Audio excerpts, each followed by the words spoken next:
Tendo dito isto, passamos então agora para a primeira mesa redonda da manhã, sobre experiência de uso e utilização de autoteste de HIV, uma oportunidade para a incorporação de outros autotestes, e como moderador convido meu amigo Segundo Leon, que é da diretoria da Aladiv e professor da Universidade San Juan Bautista, no Peru. Gracias, Carlos. Muy buenos días con todos. Bienvenidos nuevamente a Muito obrigada, Carlos. Bem-vindos todos à segunda parte deste dia tão intenso.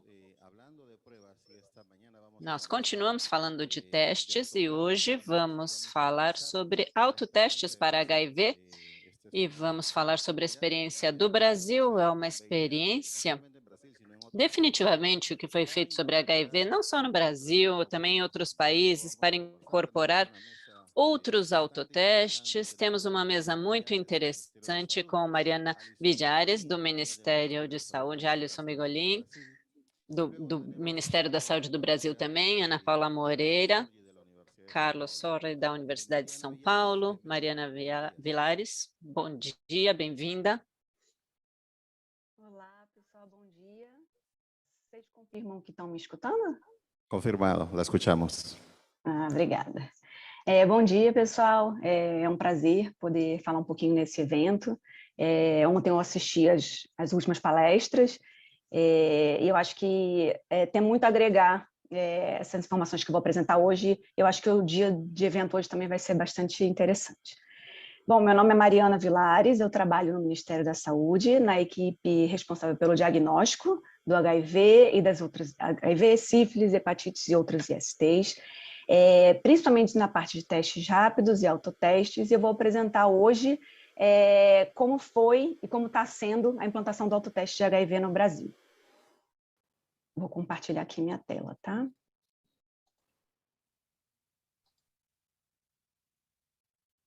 Já podemos ver sua pantalla. E agora vocês conseguem ver no modo já de apresentação? Sim, por favor. Ok, está perfeito. Adelante, Mariana. Ok, então vamos lá. Sim, está perfeito. Vou bem rápido nesse comecinho, porque ontem o José, inclusive, já falou um pouco sobre isso, mas é só para contextualizar, né? Essa aqui é a nossa cascata. Eu acho que a gente foca primeiro na barra dos diagnosticados, né? Então, a gente tinha, em 2012, 69% das pessoas vivendo com HIV diagnosticadas, e em 2020 a gente já tem 88%. E certamente esse crescimento rápido, né, se deve à utilização do teste rápido, que foi implantado um pouco antes de 2012, mas que entrou na atenção básica em 2012, e por isso essa aceleração. Mas ainda assim, quanto mais perto a gente está dos 100%, dos 90%, 95%, dos 100%, mais difícil fica a gente conseguir chegar, na verdade, em quem falta, né? Nos 100%. Então, qual é o desafio? A gente conseguir alcançar essa população que ainda não foi alcançada. Então, eu trouxe rapidinho para vocês mais uma vez, porque o José também já apresentou isso ontem, mas só para contextualizar os dados de prevalência no Brasil, enquanto na população geral é 0,4%, em algumas outras populações é muito mais alto, né? Então, em gays e outros homens que fazem sexo com homens é 18,4%, mulheres trabalhadoras do sexo 5,3%, mulheres trans 16,9%, e a gente também tem uma população jovem que também precisa ser focada. Então, como a gente tem uma epidemia concentrada, a gente precisa de foco. E justamente a população mais vulnerável, que tem mais dificuldade de acessar os serviços de saúde, são as pessoas que precisam ser alcançadas. Então, a gente precisa dar acessibilidade para elas. E com isso, a gente começou a trabalhar com autoteste de HIV desde 2018. Qual que é a estratégia da distribuição do autoteste de HIV no Brasil? O objetivo é alcançar as pessoas não diagnosticadas, o foco são as populações chaves e as populações prioritárias que não são alcançadas pelos serviços de saúde, e a gente tem duas principais estratégias, que é a distribuição do autoteste fora dos serviços de saúde e a distribuição secundária para pares e parcerias. Tá? É que do lado aqui direito é só um exemplo de como que do preto a gente consegue chegar até o roxo fazendo essa distribuição secundária. Quais são as estratégias para a distribuição do autoteste de HIV no Brasil? A gente tem 3 estratégias. A primeira é a entrega de autoteste para usuários de PrEP, para que eles entreguem para pares e parcerias sexuais. Porque a gente sabe que pessoas em PrEP são pessoas que entendem do HIV, sabem que estão em risco, né? No Brasil a gente tem critérios para as pessoas serem elegíveis para a PrEP, e essas pessoas certamente têm contatos com pessoas que podem estar em risco e que podem se beneficiar dessa tecnologia. Tá? Então, a cada consulta, eles podem retirar 5 testes para entregar para pares e parcerias sexuais. A nossa segunda estratégia também é a distribuição em locais de sociabilidade das populações chaves e prioritárias, que pode ser feito por profissionais de saúde ou por organizações da sociedade civil, então vai até as pessoas, né? E nessa estratégia também pode ser entregue um autoteste para essas pessoas que estão sendo abordadas e mais 5 para entregas para pares e parcerias. E também a nossa terceira estratégia é para pessoas atendidas no serviço de saúde, que podem estar ou se testando ou podem ser uma PV-HIV fazendo uma consulta. Elas podem sair de lá, receber informações e receber 5 autotestes para entregar para pares e parcerias, além de um teste para ela mesma. Tá? A gente tem um documento de diretrizes para distribuição do autoteste de HIV no Brasil, que está disponível na nossa página, que tem todo o detalhamento da nossa estratégia, para caso alguém tenha a curiosidade de saber um pouquinho mais. Já que a gente tem 15 minutos, não dá para a gente contar tanta coisa, mas tem muita informação adicional. A gente tem no nosso site, um site dedicado, na nossa página do departamento, a gente tem um site dedicado ao autoteste de HIV, que tem sessões de o que é um autoteste, como que funciona o autoteste no SUS, informações para saber mais, como que realiza o autoteste, como que interpreta o resultado. Tem um ícone também para saber aonde você pode obter um autoteste gratuito no SUS.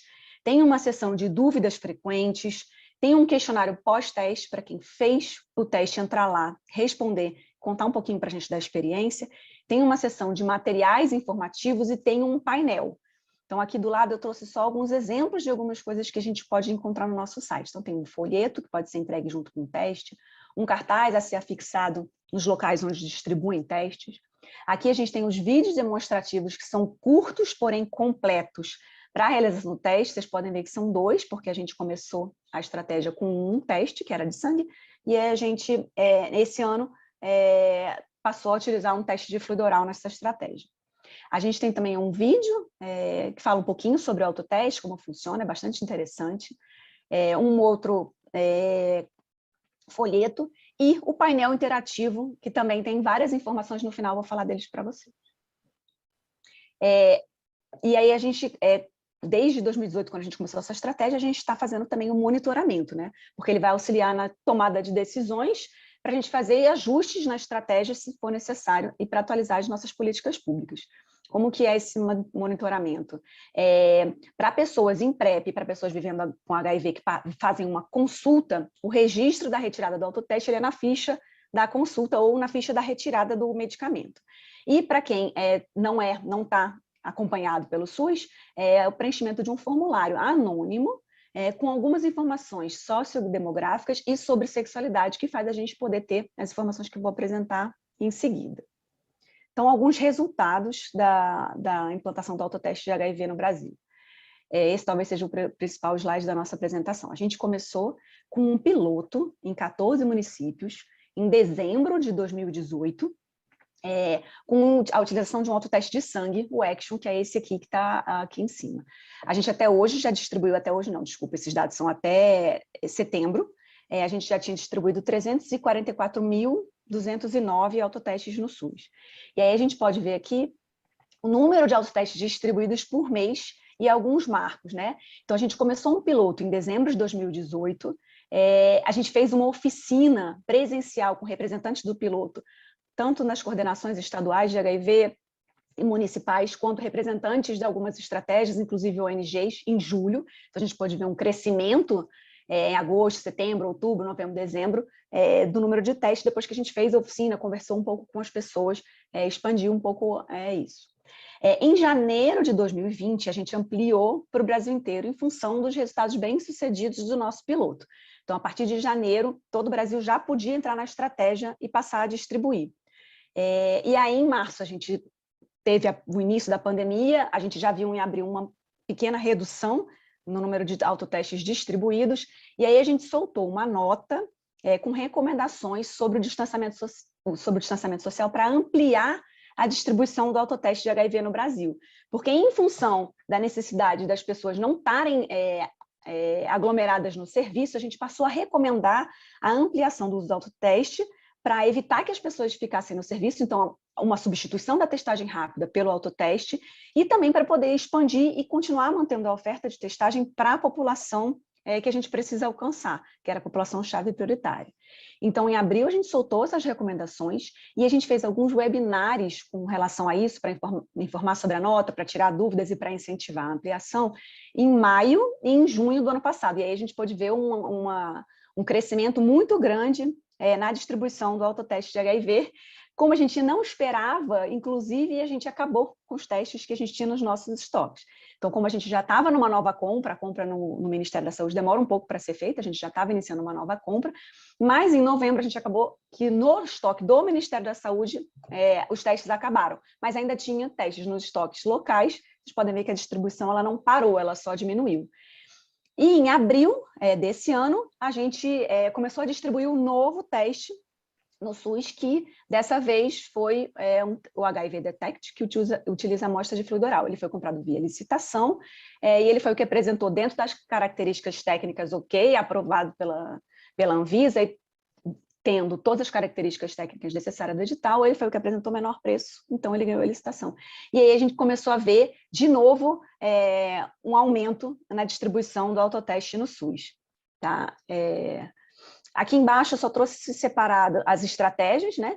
Então, a distribuição individual, que é quando a gente tem o preenchimento da ficha, a distribuição para pessoas em PrEP, representou 30%, a distribuição para PV-HIV, não são todos os locais que estão fazendo, para PV-HIV levar para pares e parcerias, a distribuição consolidada, que é quando a gente não consegue preencher a ficha individualmente, então deixa, por exemplo, uma quantidade em algum lugar de grande frequência da população-chave e a gente não consegue ter a ficha preenchida. Então, a gente acaba inserindo, para ter controle do estoque, nessa informação consolidada. E o total de 344.209 distribuídos até setembro. Eu trouxe aqui também um gráfico para mostrar o número de municípios que distribuíram autotestes. A gente tem em azul o número de municípios que distribuíram naquele mês. A gente pode ver que também tem uma queda, assim como teve uma queda no nosso estoque, também teve uma queda no número de municípios.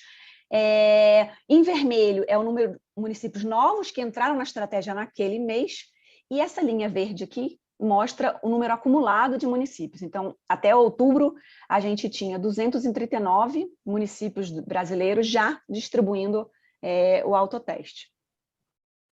Os dados de novembro vão sair agora no dia 10 de dezembro. Com relação ao resultado, né, os dados de distribuição, o que a gente está conseguindo alcançar, qual está sendo o resultado do nosso trabalho?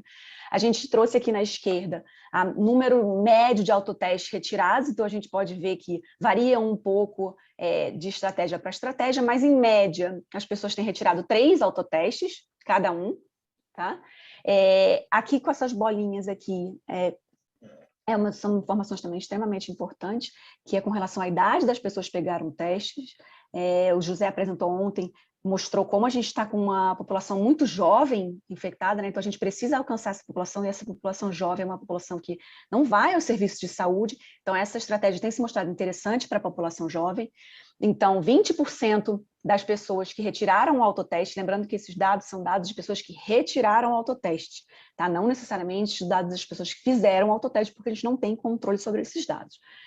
Então, 20% das pessoas que retiraram os autotestes tinham entre 18 e 24 anos, e 21% tinha entre 25 e 29 anos, o que mostra que 41% das pessoas que retiraram autotestes tinham entre 18 e 29 anos, que é uma população jovem. Com relação a quando foi o último teste para HIV, a gente pode ver também que 20% das pessoas que retiraram autoteste nunca tinham se testado para HIV na vida, o que mostra que também a gente está alcançando uma população que a gente não conseguia alcançar antes. E se a gente for para a idade entre 18 e 24 anos, que são os bem jovens, esse percentual aumenta para 27%. Então, isso nos mostra que a gente está conseguindo chegar na população jovem e está conseguindo alcançar uma população que não se testa. Tá? Com relação à identidade de gênero, a gente vê que a grande maioria da população que está sendo alcançada com essa estratégia são de gays e outros homens que fazem sexo com homens, depois de mulheres cis. A gente acredita que tem bastante profissional de sexo aqui, mas a gente não tem esse controle porque a gente não fez essa pergunta na ficha. E aí o que a gente também acredita que é interessante é esses 5% de pessoas trans. A gente até gostaria que fosse mais, mas a gente já acredita que esse 5% é um percentual legal que a gente está alcançando mais do que os serviços de saúde conseguem alcançar. Tá? Mas a gente ainda tem um foco de crescer esse percentual de pessoas trans. Com relação à raça-cor, a gente já está alcançando 51% da população é branca ou amarela, 48% da população negra, 1% da população indígena e um dado que acabou sendo ignorado, aqui só duas pessoas. Com relação ao nosso painel interativo, a gente tem exatamente esses dados que eu apresentei para vocês nesses últimos 2 slides. A gente tem no nosso painel online, vocês podem entrar em www.ad.gov.br/ptbr/painel autoteste, ou se vocês entrarem na página sobre autoteste, lá embaixo tem um ícone para o painel que mostra essas informações com possibilidade de filtros. Então, qualquer pessoa pode entrar lá e ter essas informações. Então, aqui a gente tem a primeira página, você pode, por exemplo, filtrar aqui por qualquer unidade da federação e ter separado os dados por unidade da federação. E aqui eu trouxe, por exemplo, sem filtrar, né, ainda do Brasil, uma das informações que estão lá. Vocês podem ver que aqui embaixo tem 4 de 7, são 7 páginas no painel, essa é a 4ª. E aqui deixei o filtro do Brasil, mas se a gente quiser selecionar outra UF, é só selecionar, também a gente vai ver como está essa estratégia, essa distribuição nessa UF. E também dá para selecionar separado, por exemplo, por distribuição só individual ou distribuição só na estratégia da PrEP. Então, tem bastante informação legal nesse site para se vocês depois acharem interessante acompanhar. Tá? Era isso que eu queria trazer para vocês. A gente só tinha pouco tempo, mas estou disponível para qualquer dúvida e perguntas adicionais que possam surgir. Obrigada. Gracias, Mariana. Interessante. Aí dados. Obrigado, Mariana. Dados muito interessantes, 350 mil testes distribuídas no Brasil para autoteste, quase 50% entre pessoas de 18 a 29 anos. Isso é mais do que interessante. Realmente, os dados demonstrados são um exemplo que em muitos países temos que seguir. Bom, continue online, Mariana, porque em breve vamos ter algumas perguntas. Agora eu quero convidar o Alisson Bigolin, do Ministério da Saúde, que vai falar um pouco sobre a descentralização do diagnóstico. Alisson, bom dia, bem-vindo. Bom dia a todos. Eu vou compartilhar minha tela aqui e vou pedir que vocês me sinalizem quando estiver tudo ok. Vocês conseguem ver em tela cheia? Sí, te podemos escuchar, pero todavía no lo podemos ver. Sim, podemos te ouvir, mas não podemos ver. Inicialmente, eu gostaria de agradecer o convite, de fazer parte desse evento. Tem sido um evento muito produtivo desde ontem, essas discussões. As informações que eu trago aqui são alguns dados do Brasil e uma parte da apresentação é uma reflexão para a gente fazer aqui no grupo de para onde podemos avançar no contexto da descentralização do diagnóstico, principalmente com foco na autonomia do usuário, do indivíduo. Então, meu nome é Alisson Bigolin, eu faço parte também da equipe de diagnóstico do Departamento de Doenças Crônicas e Infecções Sexualmente Transmissíveis do Ministério da Saúde brasileiro, junto da Mariana. Eu tentei sistematizar aqui um pouco do que a gente já vem discutindo a respeito dessa descentralização do diagnóstico, os modelos que a gente tem. Então, no primeiro modelo, nós temos aqui o modelo baseado em teste laboratorial, onde nós precisamos que o indivíduo, saindo da sua residência, busque um serviço de saúde para ser atendido e, posteriormente, ele seja encaminhado, ou até mesmo a sua amostra encaminhada para o laboratório para a realização desse diagnóstico. Depois, essa pessoa, então, retorna ao seu lar e aguarda a realização desse teste e depois buscar o seu resultado para seguir o seu cuidado. Então, a gente vê que aqui há um itinerário desse indivíduo pela rede de atenção à saúde. Nós precisamos pensar que algumas situações, quando a gente vai olhar com mais detalhe para esse indivíduo, ele pode ter algumas situações de alta vulnerabilidade que torna inviável esse itinerário dele dentro da rede de atenção à saúde do acesso ao diagnóstico. Muitas vezes, o recurso financeiro que ele tem vai ser priorizado para outras situações, como, por exemplo, não para uma passagem de transporte para acessar esses serviços de saúde. O outro modelo, o modelo baseado nos testes rápidos, que já é um avanço nessa descentralização, onde o indivíduo vai ter acesso ao serviço de saúde e ali mesmo ele já consegue ter acesso ao diagnóstico.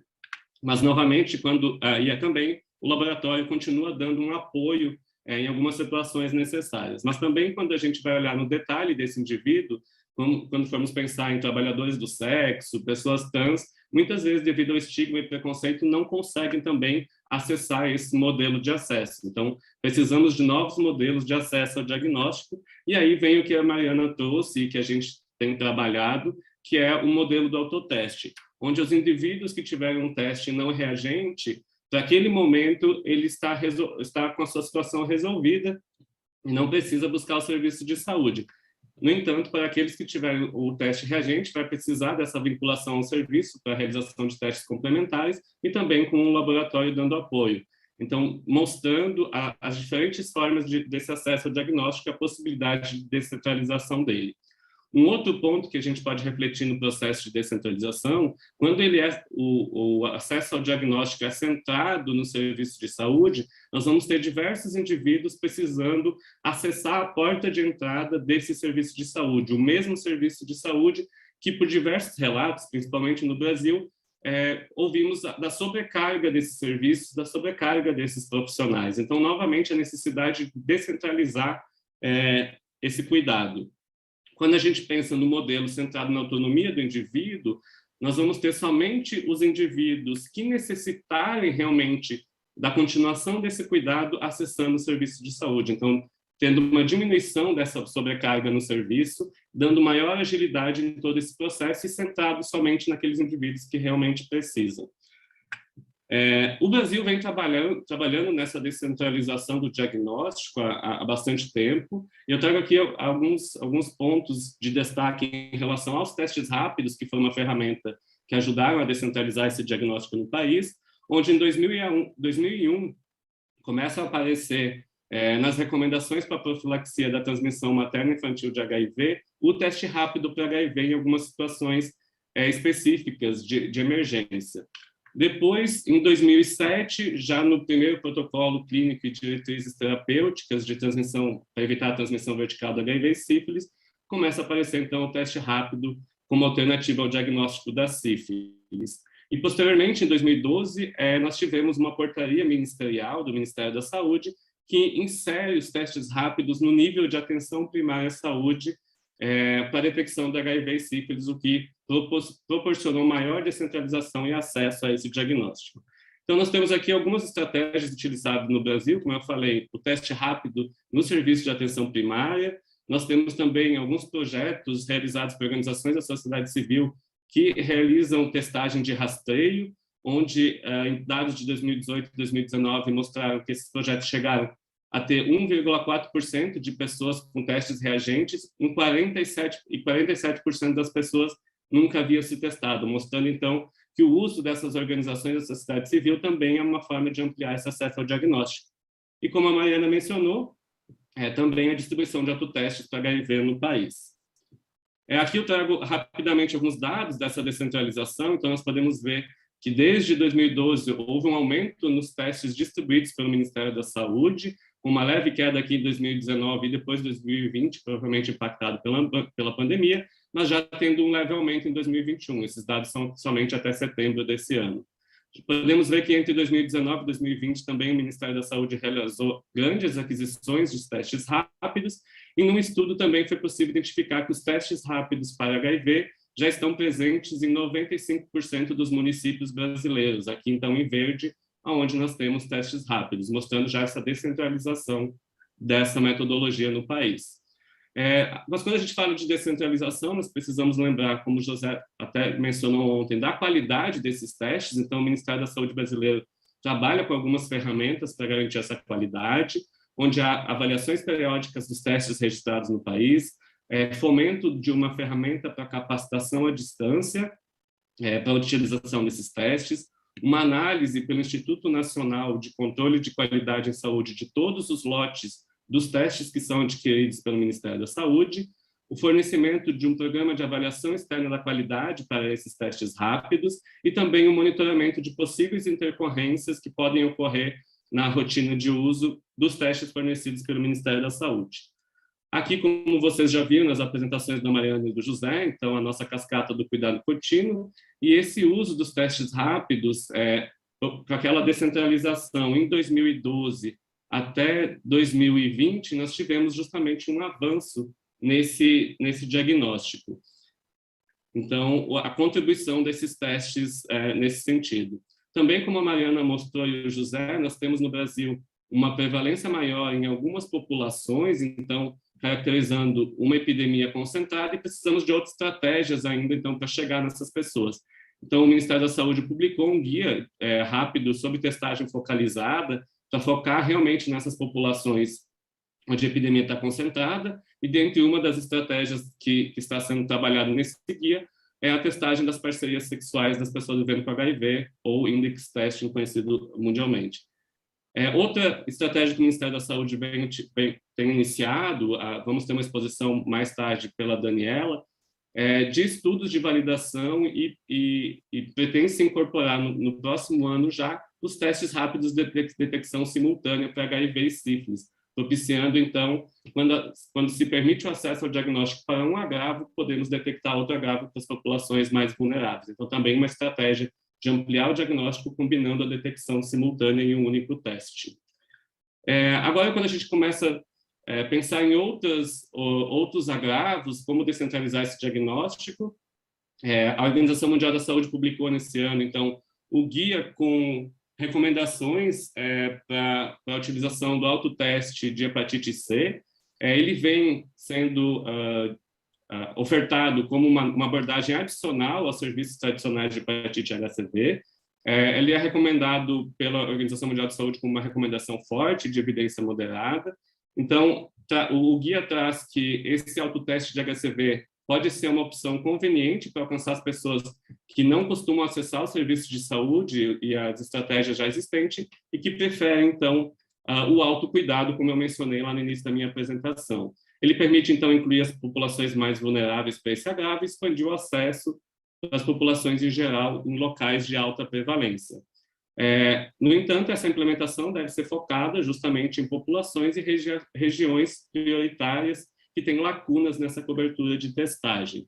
O guia também, não há evidência direta dessa eficácia do uso dos autotestes de HCV ainda, com base nesse guia, mas todos os estudos foram baseados em estudos de usabilidade e custo-efetividade que já se tem para o autoteste de HCV e da eficiência do uso dos autotestes de HIV, que nós já temos essa experiência mundial.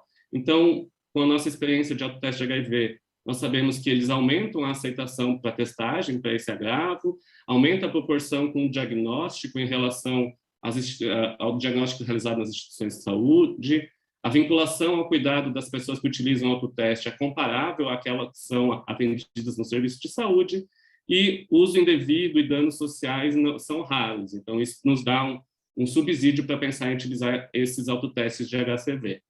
Em relação ao custo-efetividade, à usabilidade, muitas pessoas desejam e se mostram capazes de realizar esse autoteste. Ele é aceitável e viável, aumenta a equidade àqueles que não poderiam fazer a testagem de outra forma, e apesar de poderem custar mais para o diagnóstico, eles permitem diagnosticar um maior número de casos. Então, o guia também traz todas as etapas para esse processo de implantação dos autotestes de HCV nos países. Eu diria que o Brasil ainda está nessa primeira etapa de planejamento estratégico, então, revisando os dados, identificando as lacunas e qual a estratégia de possível incorporação dos autotestes de HCV no território. Em relação à sífilis, aqui é um pouco mais complexo, porque nós temos o diagnóstico da sífilis baseado na combinação de testes treponêmicos e não treponêmicos, e sabemos que os testes não treponêmicos ainda, apesar de termos já alguns automatizados, alguns testes rápidos nesse sentido, ainda eles estão bastante centrados no modelo laboratorial. E devido à maior parte dos indivíduos que tiveram sífilis permanecerem com testes treponêmicos reagentes, como funcionaria o uso de um autoteste, ou quão estratégico seria uma autocoleta para esse agravo em locais de alta prevalência, onde nós teríamos os testes treponêmicos permanentes reagentes. A Organização Mundial da Saúde já vem trabalhando recomendações para intervenções de autocuidado, definindo, então, o autocuidado é quando indivíduos, famílias ou comunidades possam prevenir doenças, manter o cuidado da saúde, com apoio ou sem de um profissional de saúde. Então, tentando realmente descentralizar e dar autonomia do indivíduo nesse cuidado à saúde. Um estudo de 2015 trazia aqui, agora já estou falando de autocoleta, saindo um pouco do autoteste com mais uma estratégia de descentralizar o diagnóstico. Então, um estudo de 2015, onde trazia a autocoleta e a análise quantitativa com uso de DBS, mostra que esse modelo permite maior privacidade de coleta da amostra, maior acessibilidade de coleta para os usuários que são potenciais, facilidade de coleta e transporte e reduz os custos para os provedores de saúde a longo prazo. Novamente, pensando naquela ideia de tirar a sobrecarga de dentro dos serviços e somente chegar no serviço àqueles que necessitam. Esse outro estudo é uma revisão com meta-análise do uso de autocoleta comparado com a coleta em serviços de saúde para clamídia e gonorreia, e ele demonstra que a sensibilidade e a especificidade para a autocoleta vaginal, isso já está muito bem posto, a clamídia e gonorreia tem um desempenho muito satisfatório, então, sendo uma estratégia utilizar esse tipo de abordagem de autocoleta vaginal, e também a alta sensibilidade e especificidade para os casos de amostras de urina para detecção de gonorreia em homens. Então, tem diversos estudos já demonstrando o quanto a autocoleta pode contribuir no diagnóstico das outras ISTs, como clamídia e gonorreia. Esse estudo mais recente mostra já a autocoleta em residência, avaliou-se qual seria a aceitabilidade da autocoleta em residência para diagnóstico da infecção por SARS-CoV-2. Então, o estudo demonstrou que a maior parte dos indivíduos, mais de 84%, relataram que a coleta, a embalagem e o envio das amostras de saliva, orofaringe e DBS foi aceitável, e 87% mostrou-se confiante nesses resultados que seriam obtidos com a autocoleta na sua residência. Um outro estudo traz que os riscos potenciais que a gente teria na utilização dessas autocoletas seria a baixa taxa de retorno dessas amostras, né, para os laboratórios, o acompanhamento incerto, se essas pessoas depois buscariam os serviços, seriam vinculadas, possibilidade de uso desnecessário, gerando possíveis resultados falsos, uso incorreto, falta de compreensão dos períodos de janela imunológica, nos casos que se aplica, e falta de geração dos dados de vigilância. Então, aqui, o estudo também traz aqueles modelos que eu mencionei. Então, nós podemos ter um autoteste ou uma autocoleta, onde o laboratório envia o kit de coleta e essa pessoa depois devolve ao laboratório esse insumo para análise. Então, aqui, como eu trouxe lá no início da minha apresentação, os diferentes modelos, o estudo traz benefícios e desvantagens de cada um deles, mas todos eles nós temos aqui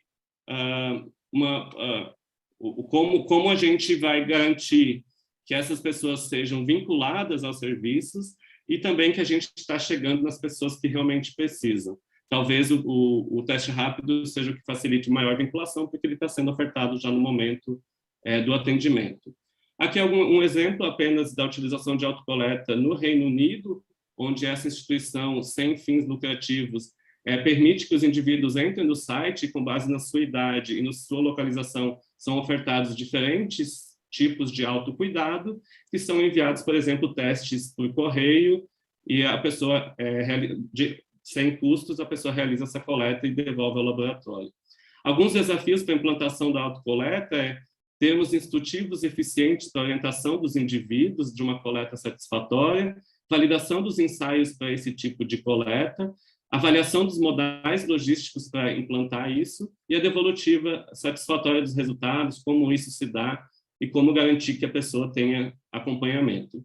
O último slide, já trazendo cenas dos próximos futuros, o uso, por exemplo, de um modal logístico do drone, que é uma ferramenta muito recente de transporte, para a realização desse transporte de amostras. Obviamente que esse modelo está em testes no Brasil, está principalmente focado no transporte de centros de coleta para o laboratório. Nós podemos pensar num futuro não tão longo de uma possível abordagem por telemedicina, envio das amostras por correio para autocoleta e depois fazer esse transporte até o laboratório por meio de drones. Era isso que eu tinha para a gente refletir um pouco sobre autotestes e autocoletas no processo de descentralização da testagem. Obrigado.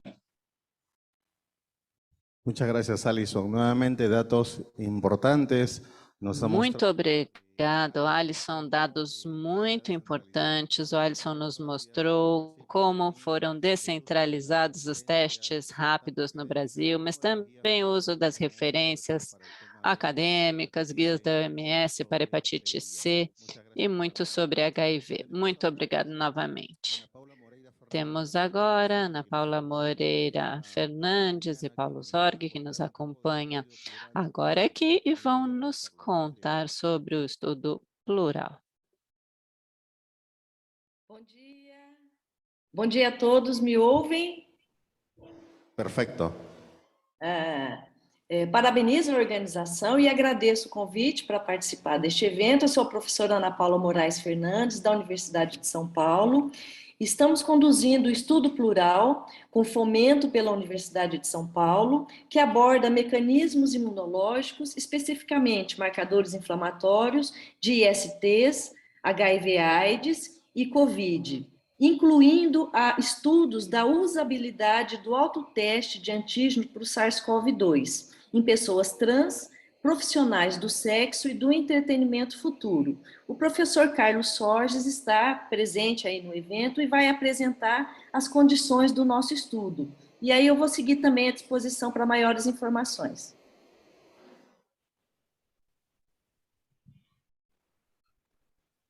Bom, muito obrigado pelo convite, participar desse importante evento. Muito obrigado pela introdução da professora Ana Paula. Eu e a professora Ana Paula somos professores da USP, da Universidade de São Paulo de Ribeirão Preto, e nós dois somos coordenadores científicos desse projeto plural. E eu vou mostrar para vocês aí, então, um pouco do que a gente está fazendo, envolvendo essa ideia de descentralização, de autotestes, e como que a gente vai aplicar isso em projetos de pesquisa. Bom, o estudo plural é um estudo recente, ele foi feito em colaboração com outras instituições, como, por exemplo, o Instituto Adolfo Lutz, em São Paulo, o CRT, de DST/AIDS, também de São Paulo, a ONG Barong, né, que já tem uma larga experiência em atendimento de pessoas vulneráveis, em situações de trabalho de trabalhadores do sexo e também situações de rua, né?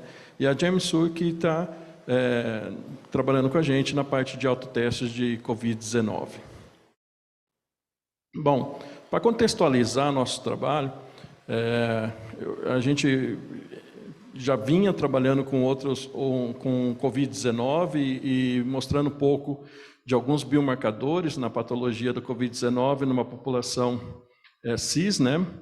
E nós tínhamos, então, alguns aspectos importantes que foram sendo desvendados no último ano, né?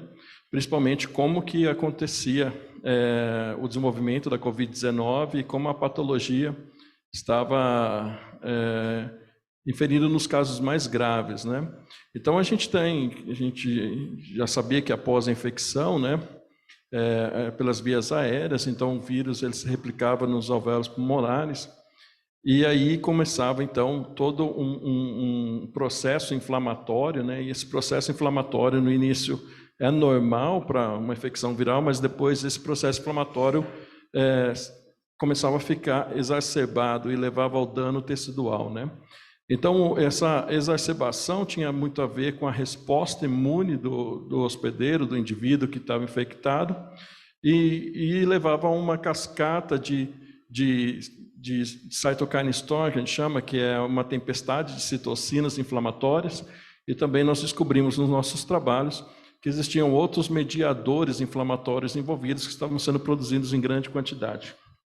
Além disso, cascata de inflamação exacerbada que acontecia no pulmão e também depois disseminada em outros órgãos, levava a um processo de microtrombose, coagulação e extravasamento de líquido, né, no pulmão, e assim por diante, e levava ao quadro de uma síndrome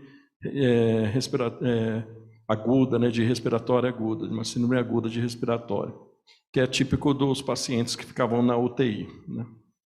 Então, aqui a gente demonstra todo esse processo de inflamação exacerbado no pulmão. Esse daqui é um review que o nosso grupo publicou, e aí mostra exatamente esse infiltrado de células que acontece no alvéolos, de acordo com essa inflamação, e nós temos, então, uma formação de trombos, nós temos mortes celulares, e essas mortes celulares, então, derramam no pulmão maior quantidade de produtos chamados DAMPs, que pode exacerbar também a inflamação. Então, uma inflamação bem complexa, com vários autores ali do sistema imunológico, e todos eles cabem uma boa discussão e também um bom estudo do papel de cada um desses. Então, o que nós sabemos da parte clínica, né, é que nós temos alguns marcadores clássicos que foram vistos nas formas mais graves da Covid-19, por exemplo, dedímero.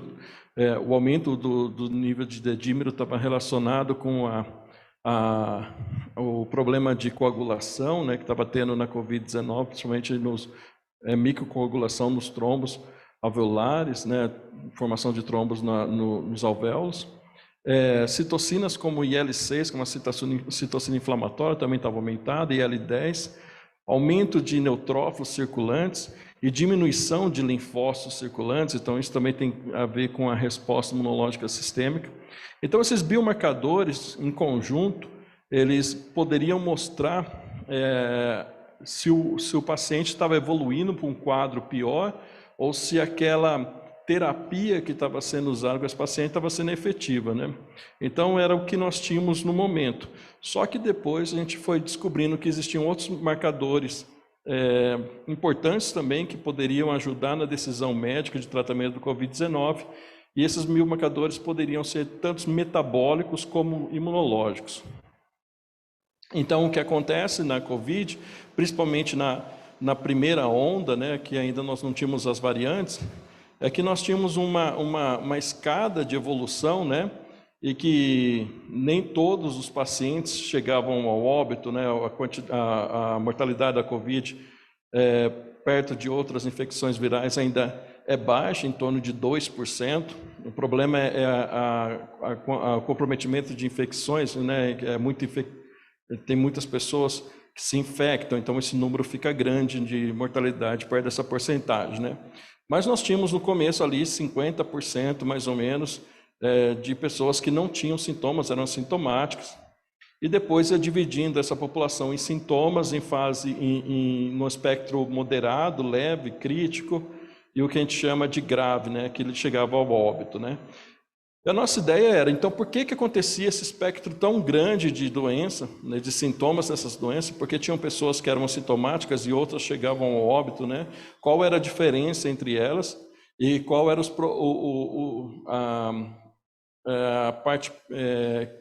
comorbidades ou o que poderia acarretar essa gravidade do Covid. Então, nós temos uma ideia, né, dessa primeira onda que nós tivemos, e agora da segunda onda também. Esse é um estudo realizado na população brasileira, né, que a idade era um fator muito importante também, né. Então, nós tínhamos, na primeira onda, principalmente, as pessoas mais idosas eram as que chegavam a ter um Covid mais grave, e nós tínhamos outras comorbidades também relacionadas com essa gravidade do Covid, né. Por exemplo, comorbidades como diabetes, comorbidades hepáticas, né, cardiovasculares. Então, nós tínhamos uma série de neurológicas também, respiratórias, né, e metabólicas, né, além da imunossupressão.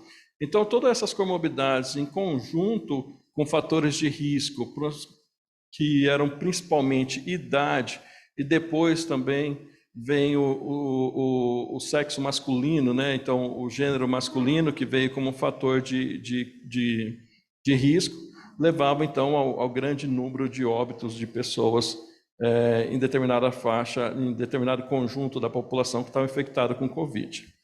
Então, nossa pergunta para o estudo plural, baseado nesse background, né, que a gente já vem estudando há mais de um ano, né, a nossa pergunta para o estudo plural era: e as co-infecções, né? Como que as co-infecções poderiam colaborar para esse processo de risco do Covid-19? Então, principalmente as co-infecções sexualmente transmissíveis, né? E com Covid-19, e como, né, já que o gênero masculino era um fator também de risco, devido a um mecanismo dependente de testosterona, que nosso grupo também estudou, o trabalho está em fase de publicação agora. Então, como que os indivíduos transexuais, que esses indivíduos foram marginalizados dos estudos até agora, a gente pode dizer assim, não teve um foco principal, que faziam a substituição hormonal, como eles estavam inseridos nesses fatores de risco. Então, nossa pergunta do plural foi analisar co-infecções de Covid-19 e infecções sexualmente transmissíveis e levar esse fator de reposição ou tratamento hormonal nos indivíduos transexuais, né? Assim nasceu o estudo plural. Então, nossos objetivos principais, levando em conta, então, agora toda essa parte de co-infecção, né, era analisar, né, a usabilidade dos testes rápidos de antígeno, como também os autotestes, e no caso aqui, com a nossa parceria com a GEMSUR, a gente fez os autotestes de Covid-19, né? Olhar também essa população, que são trabalhadores do sexo, do entretenimento noturno, os transexuais, a vulnerabilidade deles para infecção de Covid-19, a exposição que essas pessoas estão, né, nos ambientes de trabalho deles, né? E também como que fica a resposta imunológica, os biomarcadores relacionados às co-infecções de Covid-19 e doenças sexualmente transmissíveis, né? E aí, a partir disso, nós vamos determinar, então, marcadores imunológicos e metabólicos, né, descrever qual é a resposta imune nesses indivíduos e poder dizer qual que vai ser o desfecho, né, dessa doença e um possível tratamento ou mesmo a falha de tratamento, né? Então, o nosso projeto vai atender no total 1.500 voluntários, né, pacientes voluntários, e nós vamos fazer então na rua, né, no local de trabalho dessas pessoas. Então nós vamos buscar no local de trabalho através de uma ação já coordenada pela ONG Barong. Nós vamos fazer então o teste rápido de Covid-19, de HIV, HCV, hepatite B e sífilis. E a partir então da positividade desses indivíduos, eles serão divididos em 8 grupos, 4 grupos iniciais que são os indivíduos cis, né? E 4 grupos que serão os indivíduos trans. E aí esses estudos então moleculares na parte de resposta imune e metabólica serão desenvolvidos nos nossos laboratórios na USP, baseado então nessa divisão de grupo e da positividade. Mas antes da positividade, nós temos todo um estudo de vulnerabilidade, aplicação dos testes, usabilidade desses testes, aceitação desses testes, um estudo sociodemográfico desses pacientes e também no caso dos positivos, nós vamos analisar os pares através de doação de teste para eles fazerem em casa, né? Então, nós temos tanto protocolos clínicos estabelecidos no nosso grupo, que vão analisar vários aspectos importantes da parte de saúde comportamental desses indivíduos, e na parte de pesquisa nós temos objetivos bem específicos de acordo com a nossa área de pesquisa molecular, principalmente. Tanto a parte de transcrição de genes, de polimorfismo para alguns genes importantes também para desenvolvimento de uma resposta imune mais efetiva ou não, e os biomarcadores no plasma desses indivíduos. Os nossos protocolos, com essa ideia de descentralização e uso desses testes rápidos, né, esse projeto só é possível por causa do uso dos testes rápidos, porque senão a gente não ia ter acesso a essa população e nem mesmo saber, naquele momento, quais são os indivíduos que estarão infectados para a Covid-19 ou infectados para outras doenças, né, sexualmente transmissíveis. Então, o nosso protocolo é na rua mesmo.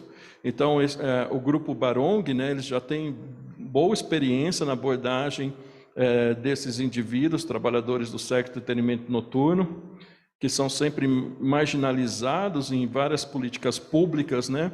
E o Barong ele já faz um trabalho a longo tempo de testagem no ambiente de trabalho, né? Então a gente começa convidando essas pessoas, nós temos questionários específicos sociodemográficos, aí depois nós fazemos os testes rápidos de Covid-19, ou ainda o teste, autoteste, né, que estamos em estudo, o autoteste, analisamos a usabilidade disso e podemos doar para pessoas, em caso positivo, levar para os pares, para ver se eles também estão infectados, e depois, então, nós fazemos o teste específico de HIV e outras doenças sexualmente transmissíveis, e depois o resultado é dado individualmente, é feito um acolhimento desses indivíduos, e direcionar nossos sistemas de saúde de acordo com o resultado, né?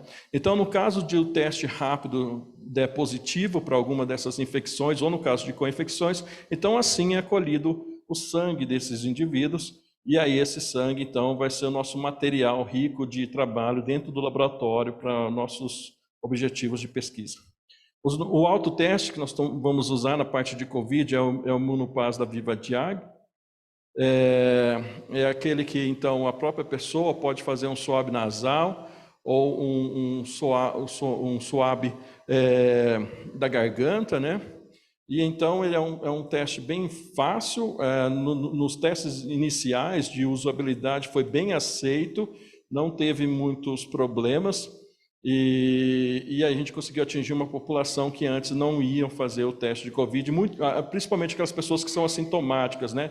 Que agora na variante Ômicron, a gente está tendo muitos casos de contaminação de Covid e pessoas não desenvolvendo a doença grave, sendo sintomático leve. Então, esses é muito importante a gente reconhecer na rua, para que no ambiente de trabalho eles não passem a doença para frente, né?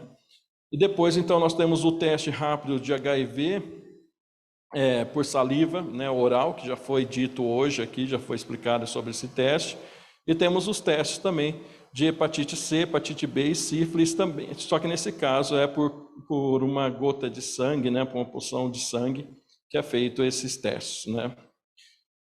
No nosso autoteste de Covid-19, que a gente está estudando junto com a equipe da GEMSUR, nós temos então um questionário específico de usabilidade, então é uma série de questões que a pessoa responde, e quando ela leva o teste para casa também, no caso positivo ela leva para os seus pares, então quando ela leva o teste para casa, ela também retorna depois com esse questionário, para a gente ter uma ideia geral da aceitação desses testes.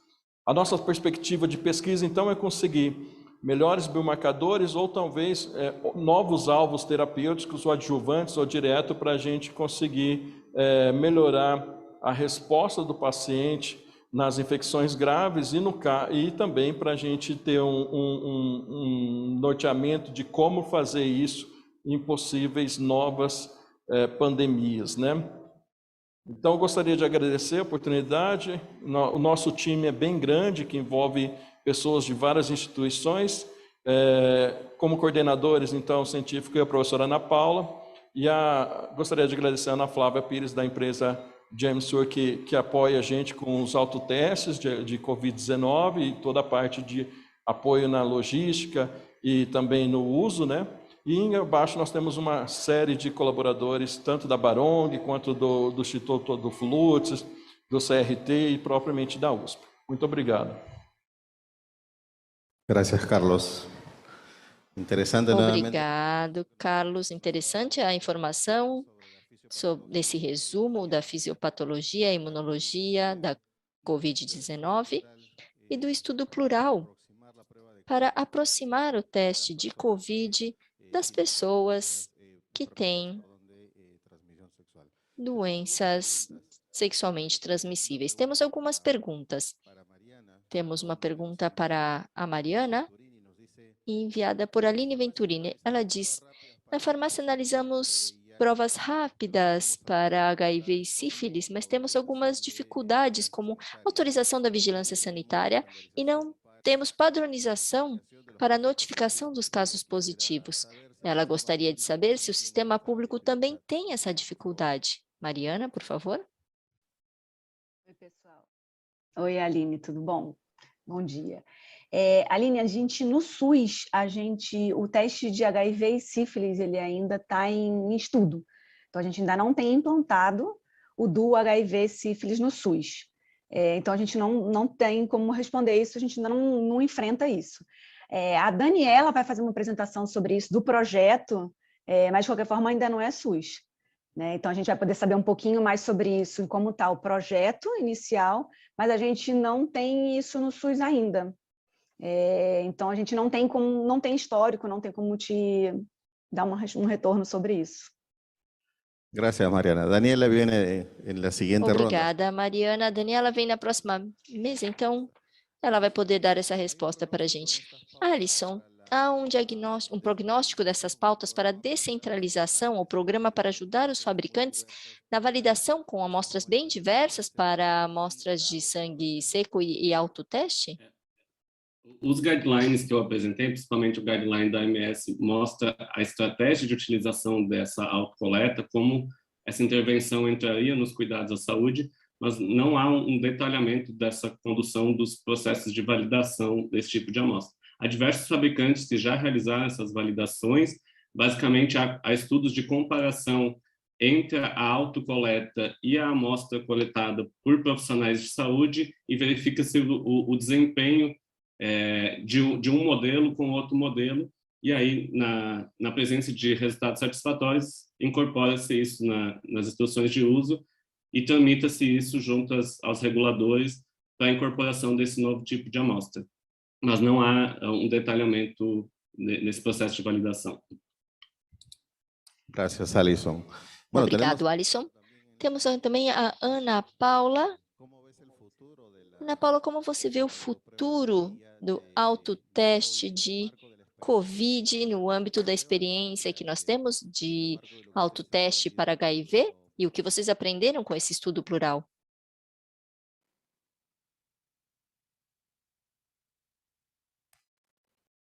A professora Ana Paula vai responder.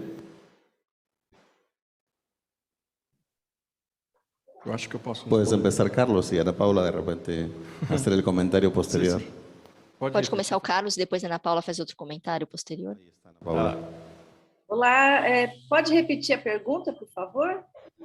Sí, en el marco del estudio plural. Sim, no âmbito do estudo plural, vocês aprenderam um pouco, tem alguma experiência já com autoteste de COVID? E o que vocês acham, como será o autoteste de COVID no país, considerando já a experiência com autoteste de HIV?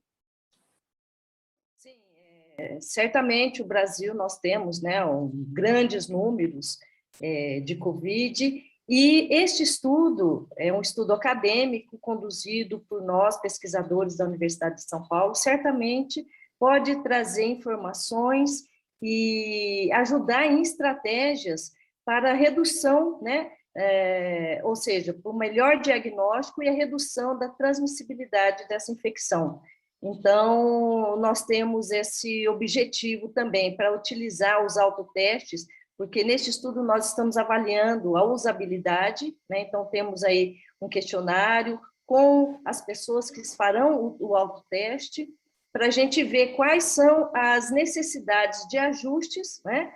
Para, de fato, poder utilizar o autoteste, né, para a detecção do antígeno de SARS-CoV-2 como uma ferramenta na estratégia de políticas públicas para a prevenção, né, desses agravos, em específico a COVID no nosso país. Só complementando, é muito importante a gente ter essa ideia do autoteste e de como aplicar isso em políticas públicas, principalmente quando a gente tem esse desenho de estudo, porque a gente sabe que o vírus, o SARS-CoV-2, ele não vai embora de uma hora para outra, ele está no planeta Terra e vai continuar. Então, a melhor política é sempre as pessoas testarem quando estão desconfiadas, ainda mais quando a gente está voltando para um processo de normalidade, de socialização. Então, o primeiro ponto que alguém tiver algum sintoma, ou mesmo ter alguma exposição não protegida, eventualmente numa festa, numa aglomeração, é importante que ela faça o autoteste. Então, eu acho que isso vai ser disseminado e nos próximos anos essa política tem que ser estabelecida e tem que virar uma rotina da gente, para a gente ter uma nova qualidade de vida e voltar à normalidade. Perfeito. Muchas gracias. Perfeito, muito obrigado ao grupo que me acompanhou esta manhã, obrigado a Mariana, do Ministério da Saúde, a Alisson também do Ministério da Saúde, Ana Paula, muito obrigado por estar conosco, e Carlos também.